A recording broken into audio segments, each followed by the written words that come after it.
Hi, everybody. Welcome to the Weird World Podcast. Hi. Hi, my name's Carrie. I'm Dean. Emma. Oh, my God. You know it goes to me. We've rehearsed this, you guys. We really haven't. I'm Dean. I'm Emma. Okay, that was better. And we're We'll fix that in post. What? going to talk about something weird. This is the first part of a two-part episode on the Lizzie Borden case, a classic American mystery. Carrie, anything to add? What? Is it a mystery, though? Stop it. Yes, I mean, it could even have been suicide. You never know. Murder-suicide. Well, murder, yeah. No, I think a dual suicide. They both axed each other to death. So, part one, we're going to talk about the murder itself and the case, and then part two, we'll get into the trial and the outcome of that. So, enjoy. Here's part one. This is a classic, one of the most classic murder mysteries in the history of the United States of America. And indeed, I'm going to go ahead and say the world, I'm assuming. I don't know. Probably not. Overseas folks, tell us if you've heard of this one. It is the story of Lizzie Borden. Dun, dun, dun. Time to sing the song? It's more of a nursery rhyme, but go ahead, please do. Lizzie Borden took an axe, gave her mother 40 whacks. When she saw what she had done, gave her father 41. Lizzie Borden supposedly took an axe and gave her mother 40 whacks. When she saw what she had done, she gave her father 41. They have the axe part correct. Mm-hmm. They have the sequence correct. Right. The mother, Abby Borden, died before the father, Andrew Borden. But do they have the perpetrator correct? Was it indeed Lizzie Borden? Or the number of whacks. Yeah. The number of whacks is way off. We'll get to that. No question, that's wrong. It's called poetic license. Yes, yeah, 40 and 41 just sounded good. They could have made 20 and 21 and been a lot closer, but they went big. They went for the shock factor. I suppose so. Gave her father 147 whacks. So let's find out. First, let's set the stage, the milieu, if you will. Okay. Okay. Big words. Thanks. Andrew Borden was the child of a well-to-do family. Mm. They lived in Fall River, Massachusetts. That's the dad, right? Yes, that's the dad.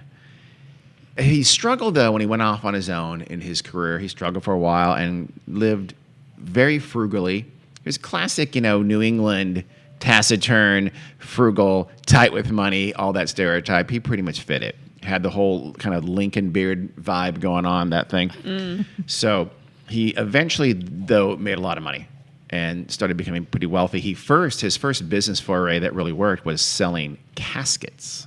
Ooh. Oddly enough. Morbid. I guess you really can't say that's ironic because everyone dies. Right. Yep, I was going to say, everybody needs one eventually. I don't know. Except me. Burn me. I don't need one. That's right. You're going to a body farm. Mm-hmm. Okay. I don't want a casket either. I don't either, but I don't want to go to a body farm. Just so you know. I want you to plant me in the ground and let me grow. We could do that. That's a thing. It is. Well, I know a guy who is literally was in that business. yeah. They plant you in a tree. Andrew Borden was in a variety of businesses, like he owned office buildings and things like that. So he's very well to do. He also owned textile mills, and his net worth was estimated about $300,000. This is like 1890-ish or so, which one source I read said that was like $8 to $8.5 million bucks. So Jesus. wealthy guy. Not too bad. Not too bad. Despite this, though, they lived very modestly. They lived in a small house. You can go on Google Maps or whatever and see the house right now. It is at 92 2nd Street in lovely Fall River, Massachusetts. It used to be, the address was different, but that's the current address. And it's now, of course, is a bed and breakfast, obviously, naturally. Of course. Spend the night in the murder room. But it is pretty much the same house. It was, just think of a 3-story house. I think the third story is more of an attic, basement, and a little barn/utility room in the back. No fence around it, but on a small lot. It was kind of a townhome. That it was near downtown Fall River. Mm-hmm. Whereas by this time, all of the glitterati of Fall River had moved to a place called the Hill, where they had big homes up on a hill. Mm-hmm. But no, Andrew, despite being very well able to afford that, lived frugally in their small townhome. Nothing wrong with that. Nothing wrong at all. Warren Buffett does it. Does he? Yeah. Yeah. He lives in a He lives in a small home. 1,400 square foot tract home in Yeah. a bad part of Omaha. I don't know if it's a bad part of Omaha, but yeah, he lives in a very small Does he really? little home. Okay. Yeah. All right. Good for Warren. Still don't But then trust again, him. he has never been axe murdered, so that's where the similarities difference is, end. yeah. Yet. So actually, I said two. I think it was 3 stories. Are we going to gloss over Mom threatening to kill Warren Buffett? Did you just threaten to kill Warren Buffett? No, not me, but he's made him watch out for those kids. You mean kids in general, like trick or treaters? Or you mean his kids? His kids. So you're now basically casting all kinds of aspersions on Warren Buffett's children. Yeah. Although there's no motive because he has publicly said he's not leaving his money to his children. And maybe that's Sure the they get motive. some of that. So if he Let's dies, get a little tasty, they're not tasty. getting it. Well, we'll see.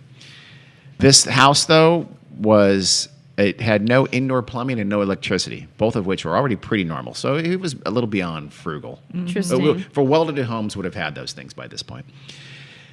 Sister Emma What? Borden. No way. She was the older sister of Lizzie. We named you after her. We did. Oh, God. She was born in 1851. She was 9 years older than Lizzie, who was therefore born in, go. I didn't hear the 1851, Emma was born. In 9 years older than Lizzie. She's really failing this test. 1860. 42. She's older. No, Emma Oh. was right. You Oh, said she was 9 So years Lizzie older and she was was born in in 1860. 51. Let's cut this whole thing out. This is- so the I girls, was right. the girls were brought up in a very kind of a highly religious and strict household. What happened to their mother? You'll find out. Oh. They were members of the Congregationalist Church, but Emma was said to be more devout than Lizzie. Emma was like, although both were sometimes called white, Protestant nuns. Really? Unmarried, Very devout. yes, very, very devout, No sex. no sex, virginal, older matrons who were Protestants were sometimes called Protestant nuns, and very, taught in Sunday school and did all that kind of thing. The girl's mother, Sarah, she died in 1863 when Lizzie was just 3 years old. Oh. She made 12-year-old Emma promise to take care of her little sister, Lizzie, for the rest of her life. And Emma did sort of dote and was very protective of little Lizzie. 3 years later, after Sarah, the mom, died, Andrew remarried Abby Gray. She was a stout woman, about 6 years younger than Andrew. Of course she was. So she lived in that house. So the two sisters, by the time it happened, they were 41 and 32. What? Yeah, Lizzie was 32, Abby was 41, By the never time married. the crime happened? Or? Yes. Yeah. In 1892, when it shit. happened, they were matrons. They were And that was not common for those times. Was not it uncommon for that kind of a household, but not super okay, that common. makes No, sense, usually yeah. went out and had a husband and started a family, but it's Yeah. not crazy uncommon. Yeah. I mean, if you were unmarried, you'd stay at home. Yeah. With your You parents. didn't go to college, you didn't have a career. Yeah. Right. If you right. didn't get married for whatever reason, you stayed a virgin and you stayed at home. Or Sounds like you hell. Became a school teacher. Or both. I don't She was like a Sunday. that. Lizzie was actually a Sunday school teacher. The other member of the household who lived in was Maggie Sullivan, the Irish maid and cook. Okay, now you have the scene. So it's the father, stepmother, two girls, and the cook/maid Maggie. Or we're going to call her Bridget. Things were tense in this household. Andrew gave all three of these grown-ass women a small allowance each week, and that was it. Remember, he was very wealthy. Yeah. They all three, including the stepmom, got this small allowance, and if they didn't spend it wisely, they were done. Instead of this life of luxury that, especially Lizzie, Yeah. thought they should be leading, they live in this small house with a stepmother they hated, with no money, nothing to spend on. They couldn't go out and buy the fancy things. Lizzie especially, she wanted to live a little bit larger. She wanted a big house on the hill where I she had would've too. friends who lived there. She wanted stuff. She wanted the newest hats and the newest fashions, things like that, and she wasn't getting Yeah. any of it. But not only that, but they kind of lived like they're still kids. I mean, they had chores to do. Or- They had, your chore. They had to do certain things, different cooking and cleaning and things like that. And this is, again, with no electricity and an outhouse and it's just it was a different life than especially Lizzie really chafed under this life and wanted more and more and more. And since she had virtually no prospects of marrying, she wouldn't have no means of living on her own. I mean, she's basically stuck there living like this until they died. I mean, think about it that way. She could have found a widow or a widower to marry. I suppose, but Were you not paid money when you were a Sunday school teacher? Ah, Probably not. No, Interesting. probably not. So she was not loving it, not loving life. Lizzie, as you recall, was only 6 years old when her father remarried, still just never got along with Abby. It's one thing for Emma would have been 15. 15-year-olds don't always get along with the stepchild, but 6 years old, you think they would, but she did not. She never warmed to Abby. It was not clear if it's little both. It was a very headstrong Lizzie, but also kind of a gruff Abby as well, who had children from previous marriage, by the way, and had family from a previous marriage. In fact, Lizzie called her stepmother Mrs. Borden. That's funny. Yeah. She would even tell the police after the event that she thought Abby was a gold digger.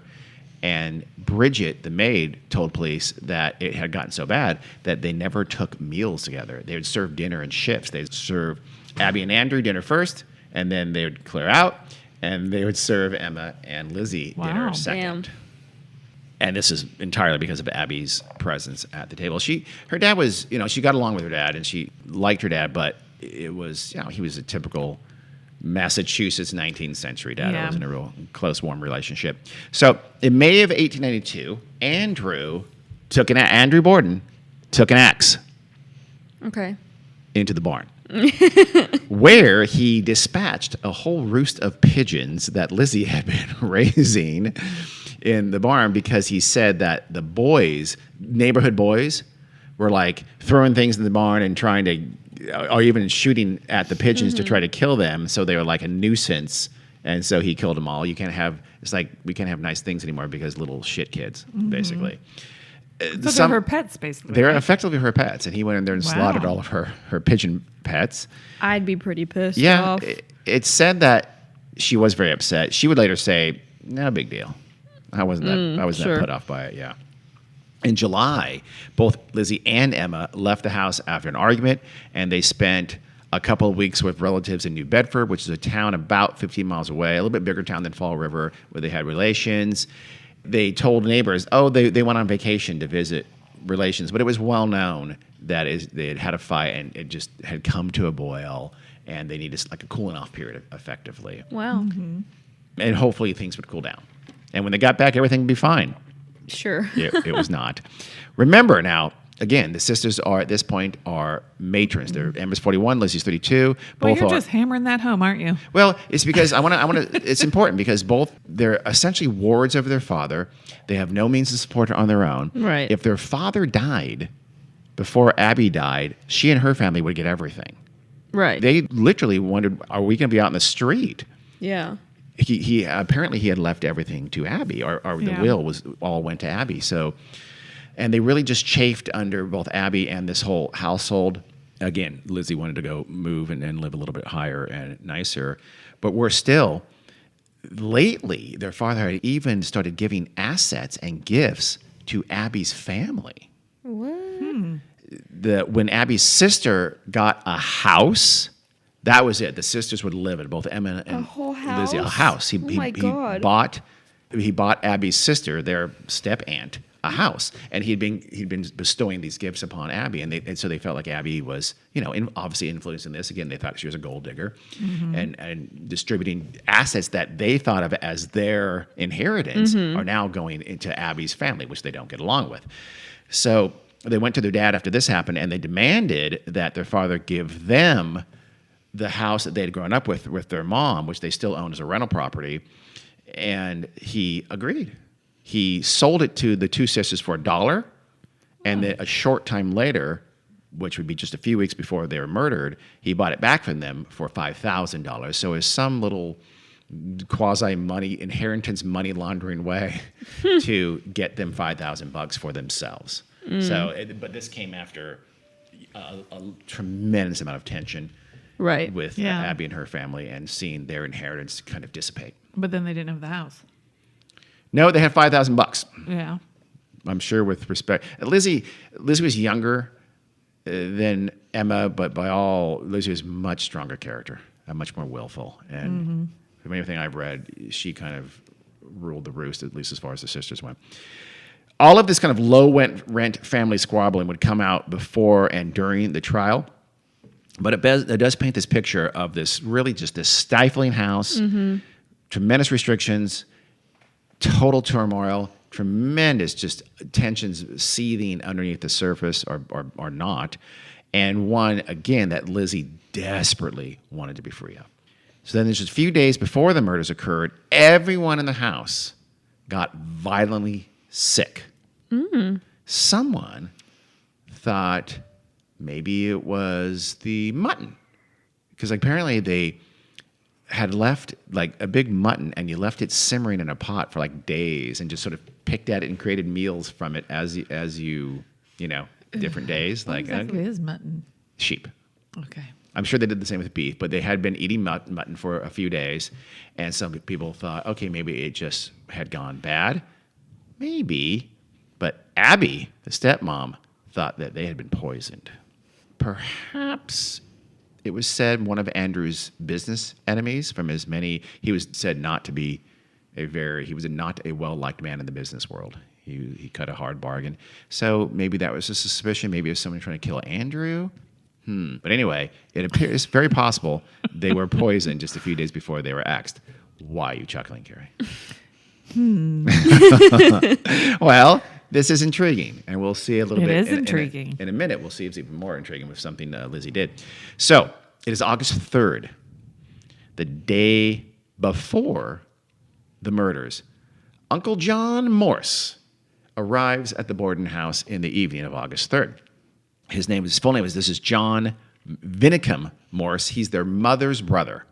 So he's Emma and Lizzie's blood uncle. He had come over to visit for a few days.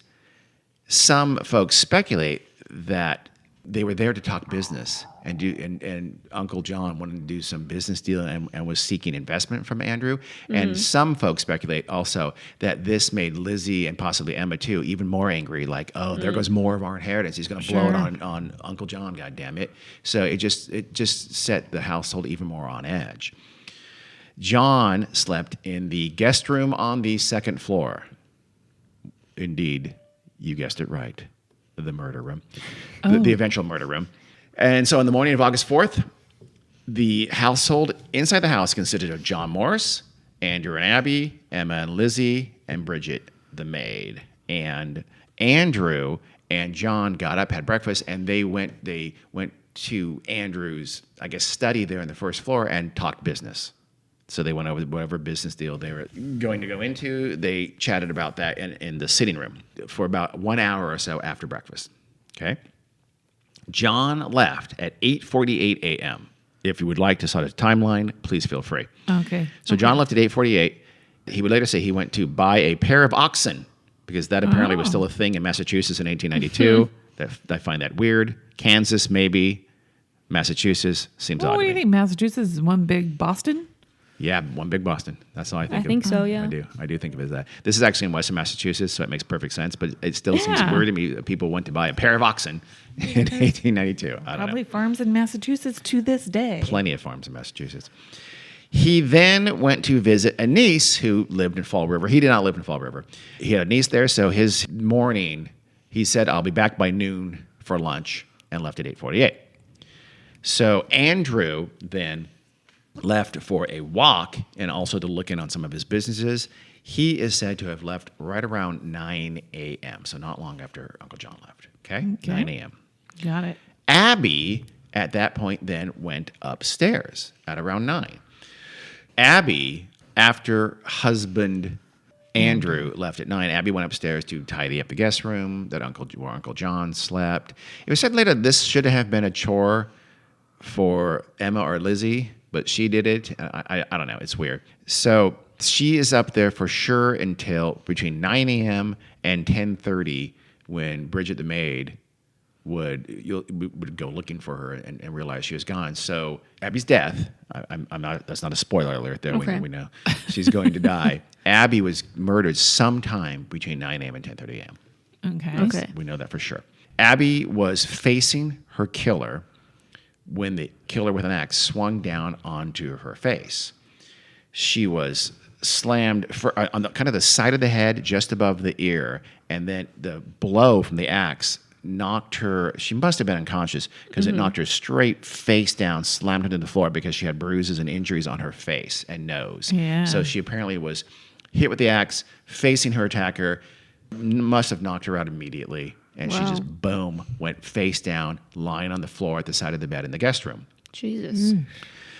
The killer then just started whacking away at her, kind of her back, her head, the back of her head, up her shoulders, Jesus. striking her 17 times, not 40, 17 times with just this flurry of hatchet blows. With the blade end or With the blade end, yes. And it was apparent. It was more of a hatchet than an axe. I mean, people say axe, and what's the difference? A hatchet's a little smaller, yeah. than an axe. So most folks believe it was more of a hatchet-sized weapon than a big old. Don't think of a big old lumber Heavy. axe. It Yeah, I wasn't was like gonna say that would be a Yeah. little hard to continuously. Yeah, it was never completely clear to the coroner what blow killed her. But like I said, you see that reported, but given the fact that she fell straight down, she was probably pretty close. I mean, To death. to death from that first Yeah. blow. Yeah.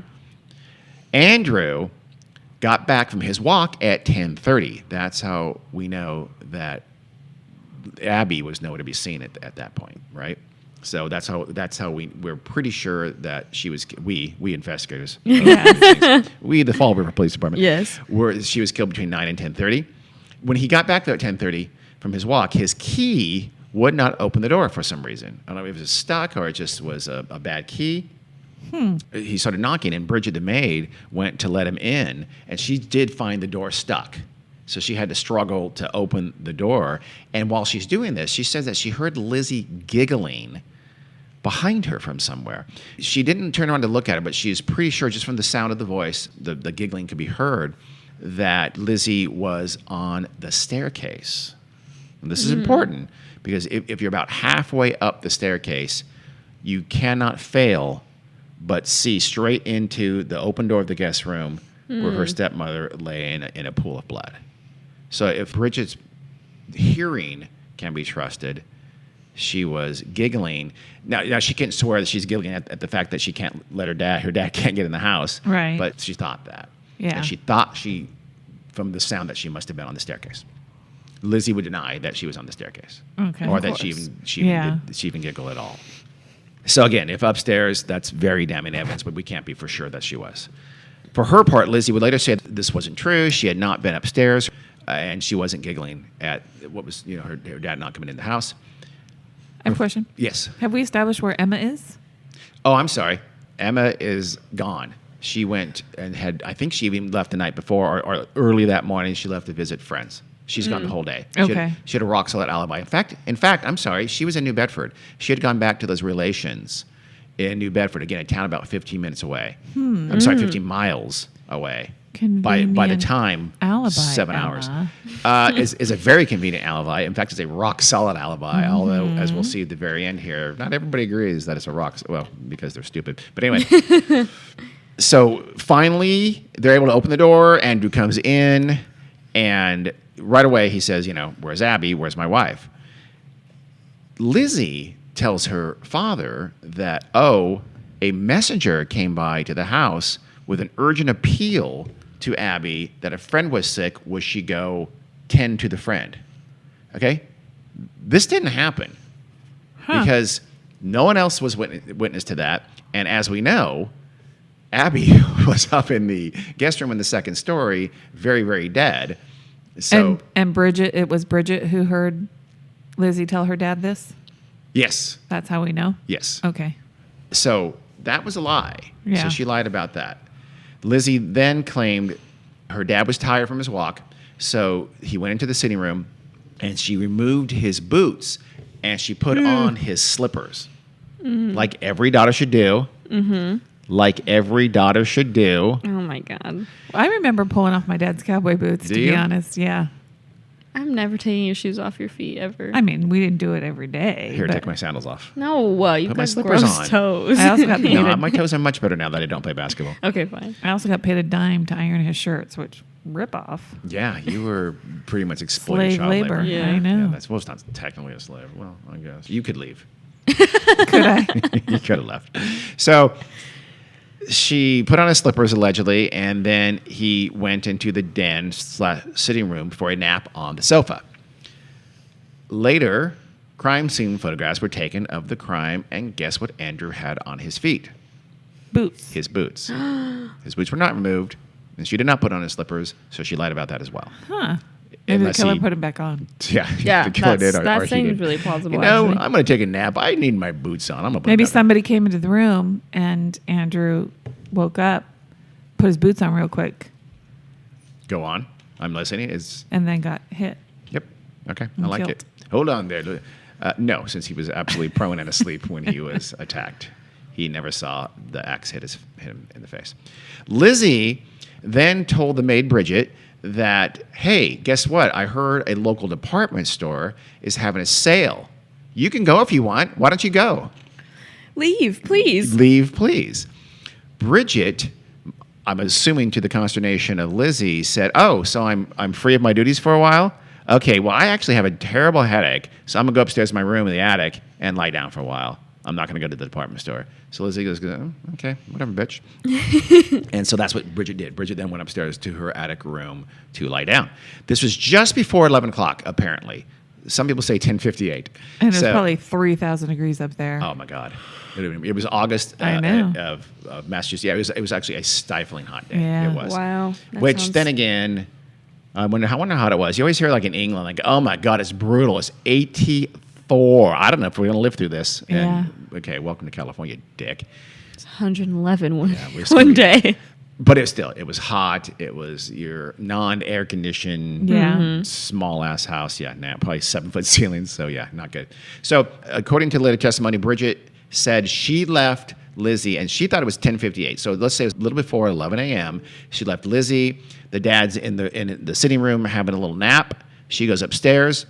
Lizzie, for her part, would claim, and by the way, so if this whole slipper thing happened, that it would have happened around now. But Lizzie said that she then left the house after Bridget went upstairs, and she went into the barn at the back of the house. And again, now think of it as a separate outbuilding at the back of the lot. It's one of those narrow but longer kind of lots, but it's not that far away. They also had a cellar, but the cellar was accessed from the old school doors in the back at the back of the house, not from Right. the house itself. So she claims she went to the back of the house and she was in the barn for 20 minutes, quote, 20 minutes or possibly a half hour. Okay. She had gone to the barn to find, she said, some metal, like iron or tin, to fix the door. So the door was stuck. She thought, Yeah. I'll go find some metal in the barn. I'll fix the door. I don't know. That people were very resilient. I would have no idea. A, No clue. how to do that. B, why would metal help me? C, do you have tin or iron in your barn? Yeah. D, you have a barn? All these things would strike me very quickly, and I would just call someone to fix it. So here's the thing, though. Obviously, you're going to take 20 or 30 minutes to go find metal. I think you give up after 2 minutes. Yeah. Well, the police asked her about that, and she said, well, actually what happened is that I snuck out to the barn and ate a bag of pears up in the loft. So I climbed up to the loft of the barn, and I ate a bunch of pears. That's why I was out there for 20 or 30 minutes. Sure. First of all, Did she have to hide Why you that she gotta was eating sneak the pears? pears? I don't know. Yeah. It does seem like she's sneaking. Yeah. It's never written as if she was sneaking, but it does seem like you're sneaking. Why do you Yeah. go up to the loft to, Yeah. eat pears, and to the loft of the barn, which is, again, an outbuilding? Just go to your room, man. Regardless, it was 11:10. Keep in mind the timing here. So it's just before 11 when Bridget went upstairs. At 11:10, 12 minutes later or so, after Bridget had gone upstairs, so not 20 or 30 minutes later, 12 minutes later, Bridget heard Lizzie cry, quote, Maggie, come quick. Father's dead. Somebody came in and killed him. Again, Maggie was the nickname for Yeah. Bridget. So Bridget rushes downstairs, and there, indeed, she finds Andrew on the sofa, Dead. very dead. He was hacked 10 or 11 times with a hatchet. Yeesh. One eye was sliced in half. Ah. His wounds were still bleeding, Oh. indicating they were very recent.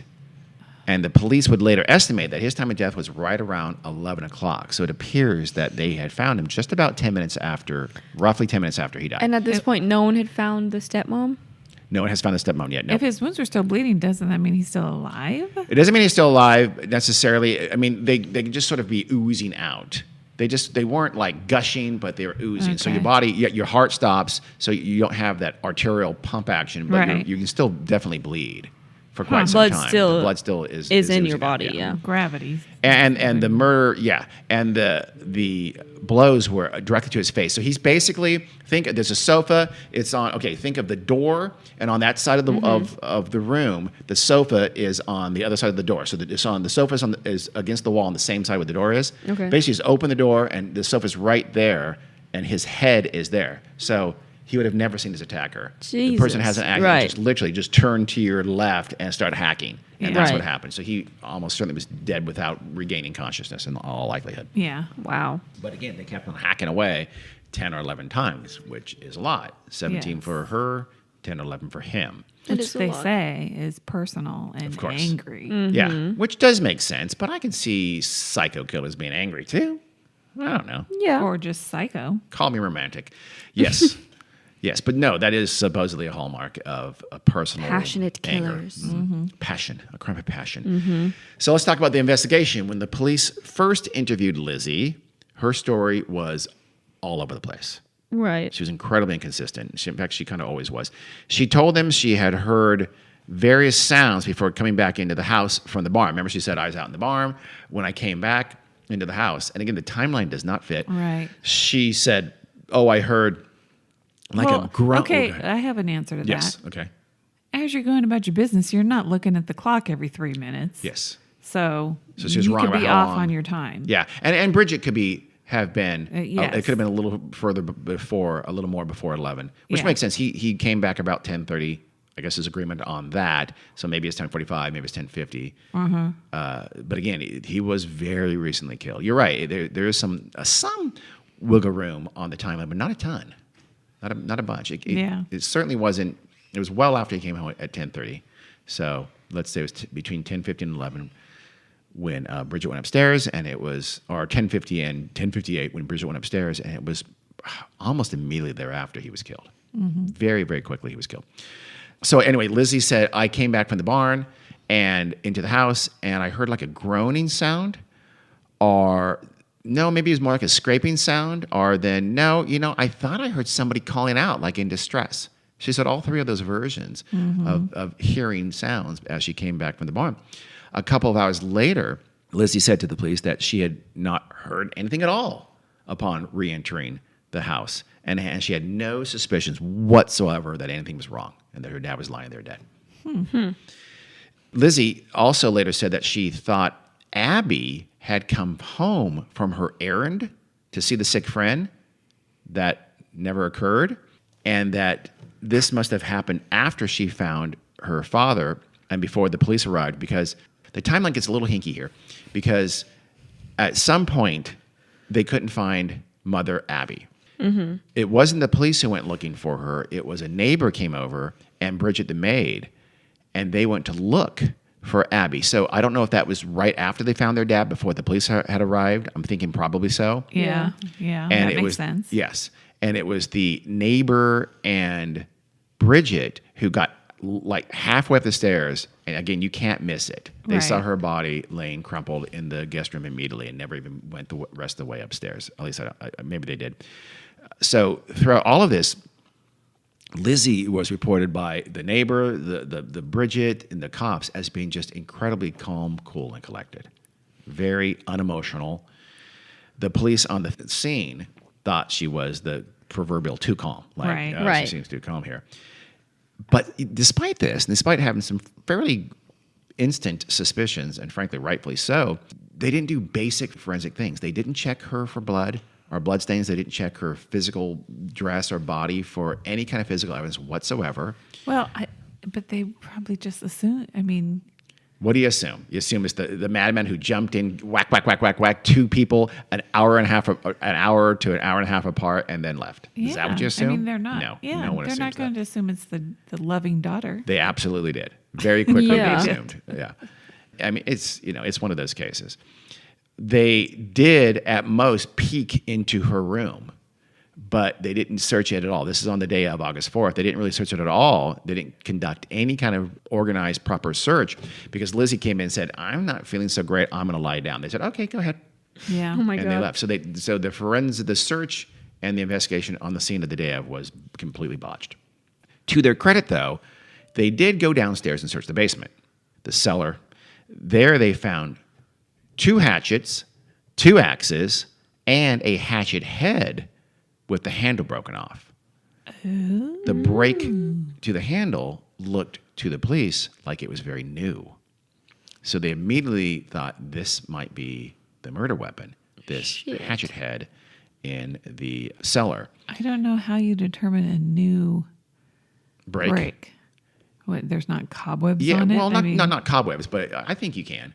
You can look at it. The wood looks fresh inside. The coloration looks fresh. Like it there's has just been exposed Yeah, to there's oxygen. no dirt on where the cut, not the, where the break is, things like that. They also thought the hatchet head looked like it had been, like someone had thrown dust and stuff on it to make it look like, because the other axes and hatches did look like they'd been undisturbed for a little while. This one hatchet head with a broken handle, at least to the police, I'm not sure how they determined this, thought that it looked faked, like someone had thrown some dust on it. yeah. None of these potential weapons were removed from the house at this time. Not one. Whoa. Not even the hatchet head. That's dumb. They're just Yeah. they sucked. The police also found out about all the family squabbling and stuff like that, and they were also told, presumably this is from Bridget, that a few days ago the family had been violently sick after eating dinner earlier that week. So they went and they checked the milk supply, and apparently they took it to the lab and they checked it for poison. They didn't find any. Wow. I know. And the coroner, when they did the autopsies, would remove the stomachs from both Andrew and Abby and check the stomachs for poisoning. This is 1892, so it's not super sophisticated, but they did check the stomachs for poisoning and did not find any. Honestly, it almost appears the police were more diligent about this past potential attempted murder case a few days before than they were about the actual murder case sitting right in front of them. So Uncle John gets home eventually, right? To a bunch of cops there, a big crowd. There's a mob in front of the house. It's a big deal. All Fall River is out for the killings. Yeah. He, though, remember he was traveling. He wasn't from there. He still needed a place to stay. So he spent the night of August 4th in the house. Oh, God. Not the guest room? In the murder room that people said. That's sort of a myth. That's not true. They had another room in the attic. He spent the night in the attic. I think. Well, Emma wasn't home, right? He could have stayed in her room. Possibly. But he didn't. He spent the night in the attic. Where did Bridget sleep? That's where she slept. Yeah, I know. Maybe there's more than one room in the attic. I don't know. Lizzie, Emma got we'll go into this a little bit later, but someone had sent a telegram to Emma and said, come back home right away. Your parents are dead. Jesus Christ. They've been hacked. 17 and 11. What does that mean? We'll tell you when we get here. So that day, Alice Russell, very good friend of the sisters, especially of Lizzie's probably best friend, she came over for moral support. She stayed in the house as well. And that first night, at least, maybe even the second night, I'm not sure the timing exactly, but the bodies of Abby and Andrew were laid out on mortician's boards in the dining room. Jesus. They threw some sheets over him. kept him there? They kept him there. At least for that first night, they kept him there. Oh, God. Oh. I don't know why, but Didn't good have friend, room, yeah. Alice, downstairs. I had a hard time keeping a dead pet body in the garage. Why are you keeping dead pet bodies in the garage, should I ask? Oh, yeah. Never mind. I thought it was just some kind of weird hang-up of yours. So police set up a watch. Wait, we had to explain About what? the dead pet body. He was hit by a car. And Yes. It was We had late. a cat that was hit by the car. Yeah. So. Too late to take him to the vet, so I had to take him the next morning. And Carrie kept him in the garage for 6 days. No. So did you. You were there. So police set up a watch that night. During the night, For what? just suspicious. bodies? Again, they Oh. were almost immediately suspicious of Lizzie. Yeah, I would be too. And they had Shit. every reason to What, be. do you think she was going to kill the rest of the people in the house? Just to see if she did anything suspicious. And turns out she did. So, Oh, right. Face. screw total face there, Carrie. So during the night, one of the cops that was keeping watch, he said he saw Lizzie enter the cellar with her friend Alice. They had like a kerosene lamp, and she and Alice went down into the cellar. Again, you have to access it from the outside so he could see. Again, there's no fence, so he's just probably like across the street behind a tree, Chilling. Yeah. In a car reading a newspaper or something like that. Or maybe they had one of those big delivery cars, windowless, and something like that. All the electronics are inside the of it. equipment. He's wearing a headset. That's what I'm thinking. Yeah, he's got a headset. So Lizzie was carrying a slop pail. Both women then fairly quickly exited, but then later that same night, Lizzie came back alone and went back down into the cellar. He apparently, this cop snuck close and I guess could look down the cellar stairs, and he couldn't make out too much, but he said she was at the sink doing something. Scrubbing something, cleaning something, but she was at the sink in the cellar doing something. We don't know what. Had you been cleaning up the mess? Maybe. The next day, there's just literally a mob in front of their house Yeah. at the crack of dawn. So on August 5th, the next day, John Morris, he needs to leave the house to go about his business, whatever. He was immediately mobbed by the mob, and they started following him. Oh, God. Just surrounding him. So he had to get help from the police, who had to basically clear a path and get him back inside the house. So he's now almost a prisoner in the murder house with Lizzie, Emma, and Alice and Bridget, Jesus. one of whom murdered the two people who are maybe still laid out on mortician's boards in the dining room. I don't know. Hopefully they've taken them away by now. It was not until August 6th, 2 days after the murders, when the police finally entered the house to make a thorough search. They just left it alone the next day. Yeah. They didn't come back and search. They finally, on August 6th, came to do a search, and only then did they inspect the clothing of the occupants and confiscate that hatchet head with the broken handle. My goodness. On that same evening of August 6th, a police inspector who had been there earlier in the day, he went back to the Borden House, and he told Lizzie, "You're a suspect. We think you think you murdered your parents." This August 6th. The next morning, August 7th, he didn't arrest her. He just said, we're suspicious. We think you may have done it. Right. August 7th, Lizzie goes downstairs. Friend Alice comes down into the kitchen, and she finds Lizzie is ripping up a dress in the kitchen. And she asks, "What are you doing?" And Lizzie says, "This dress got covered by paint. I brushed against wet paint. I'm going to burn it." Nope, nothing suspicious here whatsoever. No, that's I'm just not going weird. to burn this dress. It's got paint on it. Is it red paint? I'm guessing so. Yep. Maybe a dark brown paint. I don't know. The next day, August 8th, the inquest was held. So it's 4 days after the murder, they hold the inquest. This is back in the day where shit happened fast. Yeah. Although this, you're going to find out later that it took quite a long time for this trial to start. Still, the inquest was fairly immediate. I've read sometimes the inquest is literally the next day. Jesus. So Lizzie was not allowed to have a lawyer present at this inquest because by Massachusetts law at the time, these were supposed to be private affairs, completely private. This is authorities and whoever they're talking to. That's it. It's not a trial. Yeah. And so she had no lawyer. By all accounts, though, she was inconsistent. She was belligerent at times. She wouldn't answer questions at times. She wouldn't even answer questions that seemingly could help her. She would later say, and her doctor would agree, that she is on morphine. He had prescribed morphine for her to calm her down. Morphine was the 19th century Xanax. Nice. Yeah. So she may have been still affected by this morphine, maybe, possibly. Maybe. But regardless, her testimony did not look good for her.